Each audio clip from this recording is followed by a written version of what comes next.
ini tampak besar dan menjadi sumber energi bagi bumi, sebenarnya adalah sebuah bintang. Dan sebagai makhluk Allah, bintang juga mengalami siklus hidup tertentu. Untuk dapat menghasilkan cahayanya sendiri dan bersinar, matahari memiliki bahan bakar helium yang difusi menjadi helium di inti matahari. Matahari menghasilkan energinya dari reaktor nuklir alaminya di pusatnya, di mana suhu di pusat matahari berkisar sekitar 14 juta derajat Celcius. Jika bahan bakar matahari habis, maka matahari kita pun akan berhenti melakukan reaksi nuklirnya. Dan itulah saatnya matahari mulai padam. Tapi sebelum itu terjadi, matahari semakin membesar. Kontraksi gravitasi yang terjadi di matahari menyebabkan intinya semakin memanas. Dan konsekuensinya, permukaan matahari kita akan membesar hingga lebih dari 100 kali dari matahari kita sekarang. Suhu bumi mencapai 1300 derajat. Tidak ada lagi kehidupan di bumi. Tetesan air yang terakhir sudah menguap ke angkasa. Bumi berubah menjadi planet merah yang terdiri dari batu meleleh tanpa menyisakan bekas-bekas peradaban. Matahari akan terus bertambah besar hingga planet-planet di sekitarnya, Merkurius, Venus, Bumi, Bulan, serta Mars akan masuk ke dalam bola gas matahari. Barangkali kejadian inilah yang diisyaratkan dalam Al-Quran sebagai bersatunya matahari dan bulan.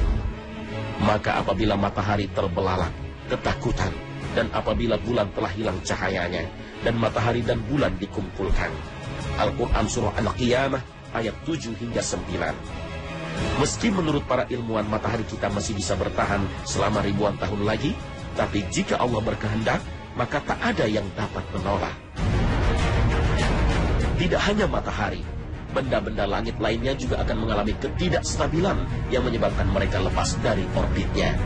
Kejadian inilah yang diceritakan Allah dalam surat Al-Infitar ayat 2. Dan apabila bintang-bintang jatuh berserakan.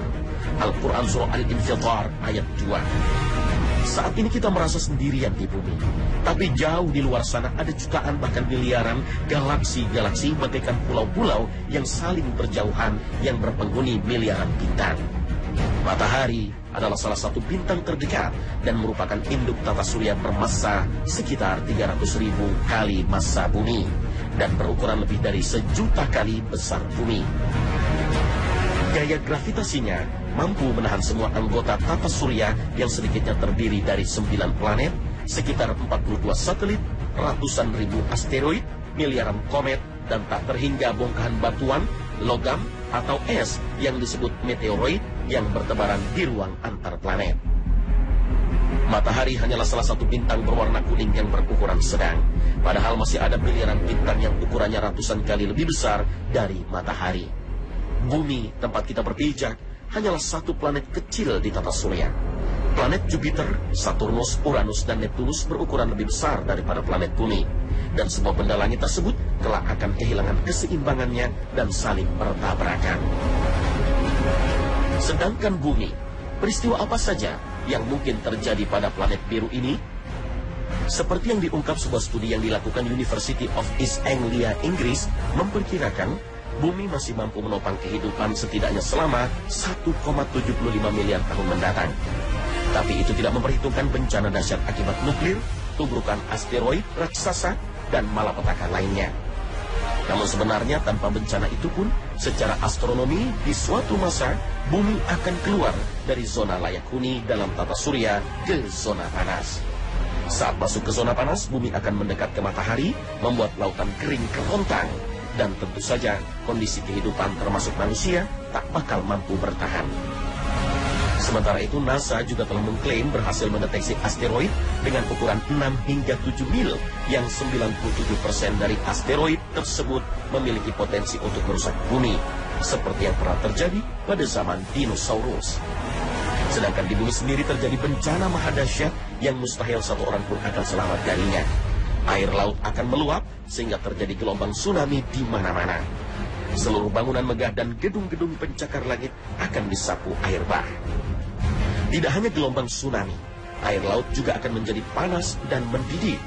Dan sesungguhnya laut yang terlihat tenang dan menenangkan di bawahnya menyimpan potensi bencana mahadahsyat. Jauh di bawah laut sana tersimpan rangkaian gunung berapi yang membentang berpuluh-puluh ribu kilometer di tengah-tengah seluruh samudera bumi. Dengan mengkaji rangkaian gunung-gunung tengah samudera ini, tampak jelas bahwa gunung-gunung tengah samudera tersebut sebagian besar terdiri dari bebatuan berapi yang dapat meledak layaknya ledakan gunung berapi yang dahsyat.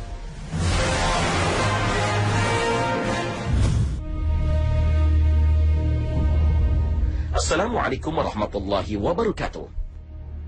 Alam semesta yang luas ini penuh dengan kehidupan, mulai dari bumi yang kita huni hingga langit yang tak terjamah pengetahuan kita. Kehidupan itu ada yang bisa kita gapai dengan panca indera kita, dan masih banyak yang tak tersentuh pengetahuan manusia. Semuanya hidup, semuanya bergerak dengan caranya masing-masing. Dan semuanya kelak akan fana, mati, dan hancur.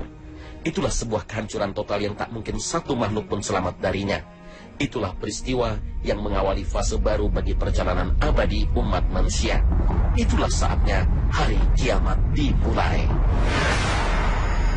Dan dimulainya hari itu ditandai dengan gelegar suara sangkakala yang ditiup oleh malaikat. Allah Subhanahu wa Ta'ala berfirman, "Dan ingatlah hari ketika ditiup sangkakala, maka terkejutlah ketakutan segala yang di langit dan segala yang di bumi." Al-Quran Surah An-Naml ayat 87. Tiupan sangkakala ini menjadi pertanda dimulainya kehancuran besar-besaran di seluruh alam semesta. Gunung-gunung meletus, aktivitas vulkanik di bawah laut meningkat, menjadikan air laut mendidih.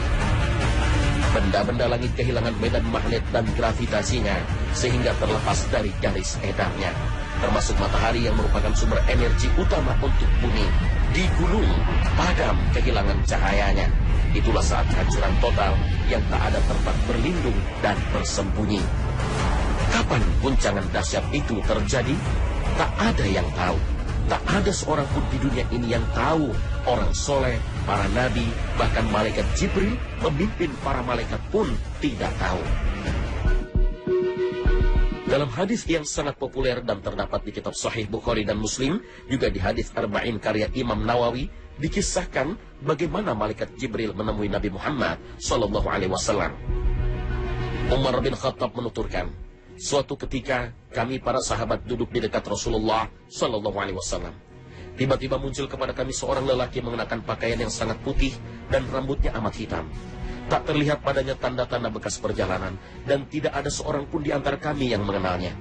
Ia segera duduk di hadapan Nabi. Lalu lututnya disandarkan kepada lutut Nabi dan meletakkan kedua tangannya di atas kedua paha Nabi. Setelah bertanya tentang apa itu Islam, iman serta ihsan, dan Nabi menjawabnya seraya dibenarkan lelaki itu, kemudian ia bertanya tentang hari kiamat. Beritahukan kepadaku kapan terjadi kiamat. Nabi menjawab, yang ditanya tidaklah lebih tahu daripada yang bertanya. Beritahukan kepadaku tentang tanda-tandanya. Nabi menjawab, jika seorang budak wanita telah melahirkan tuannya, jika engkau melihat orang yang bertelanjang kaki tanpa memakai baju, miskin papa, serta pengembala kambing telah saling berlomba dalam mendirikan bangunan megah yang menjulang tinggi.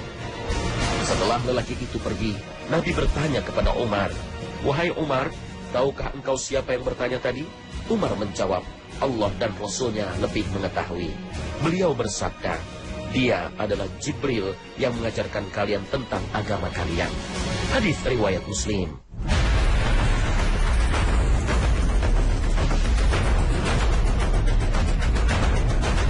Kisah ini menegaskan bahwa Nabi Muhammad dan malaikat Jibril pun tak tahu kapan kiamat akan terjadi. Nabi hanya menjabarkan tanda-tandanya secara umum saja, tanpa memastikan kapan hari akhir itu. Dengan demikian, hari kiamat yang sangat dahsyat itu menjadi rahasia bagi Allah Subhanahu wa Ta'ala. Mengapa dirahasiakan? Allah Subhanahu wa Ta'ala berfirman, sesungguhnya kiamat, sa'ah, itu akan datang. Aku merahasiakan waktunya agar supaya tiap-tiap diri itu dibalas dengan apa yang dia usahakan. Al-Quran Surah Toha ayat 15. Allah Subhanahu wa Ta'ala hanya mengabarkan peristiwa maha dahsyat itu akan terjadi tak lama lagi. Rasul Shallallahu Alaihi Wasallam bersabda, aku diutus dan kiamat seperti dua jari ini. Hadis riwayat Muslim. Jarak dua jari yang ditunjukkan Rasul Shallallahu Alaihi Wasallam ini menunjukkan bahwa waktu kiamat sudah sangat dekat sekali.